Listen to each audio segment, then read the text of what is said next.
Tension में रहतानी काहे भोले दानी अभांगा जा छोड़ दी साफा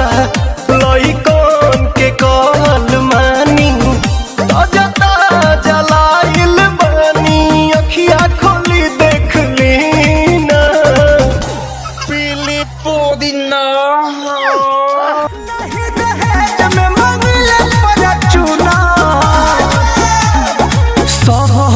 हुनर में हरारू चाहे सुना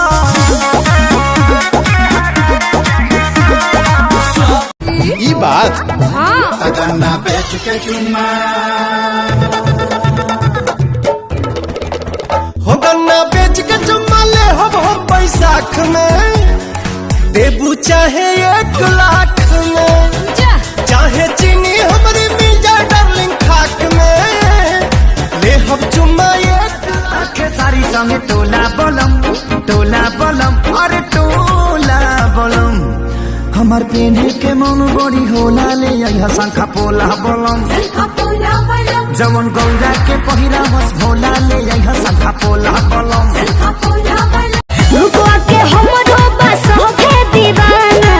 पीछे पड़ल बाटे सारा जमाना हंस के कमरिया हिला भेल दादा एक बात सुन लो लहंगा उठा के न चला कमर हिला के न चला लूटी जाई चढ़ल जवानी ओढ़ी जाने मन बचपन का प्यार मेरा भूल नहीं जाना रे सच्चा मेरा प्यार है जान तुझे किया है बचपन का प्यार मेरा भूल नहीं जाना रे जाने मेरी जाने मन बचपन का प्यार मेरा भूल नहीं जाना रे सच्चा बिगड़ल माई के दुलार है सनम अच्छा। पापा के बिगड़ल माई के दुलार है सनम हम तुम्हारे हैं सनम हम तुम्हारे हैं सनम